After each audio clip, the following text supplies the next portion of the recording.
Hello friends, আজকে আমি বানাবো ভেজিটেবিল কাটলেট। তার জন্য আমি প্রথমে আলু সেদ্ধ করে নিয়েছি, একটু সয়াবিন নিয়েছি সেদ্ধ করে, টমেটো পেঁয়াজ একটু ঘষে নিয়েছি আর একটুখানি কেটে নিয়েছি, ক্যাপসিকাম, গাজর, আর এদিকে আছে আলু সেদ্ধ, একটু লঙ্কা সেদ্ধ আর ধনেপাতা। এরপর একটু এই সমস্ত সবজিগুলোকে ভালো করে তেল দিয়ে অল্প জিরে ফোড়ন দিয়ে কষে নিলাম। তার উপরে কষা হয়ে গেলে আলুটাকে দিয়ে দেবো। দেওয়ার পরে ভালো করে কষে নিয়ে একটু ধনেপাতা ছড়িয়ে নেব। ব্যাস, পুরো রেডি।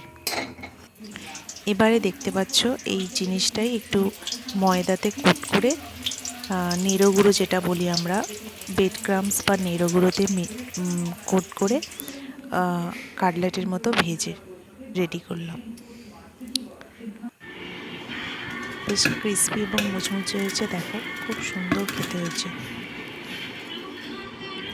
এটা আমি নিজের মতো করে বানিয়েছি, ঘরে যে সমস্ত জিনিস ছিল তার মধ্য দিয়েই আমি বানাবার চেষ্টা করেছি। খেতে কিন্তু অসাম হয়েছিল, তোমরাও পারলে বানিও।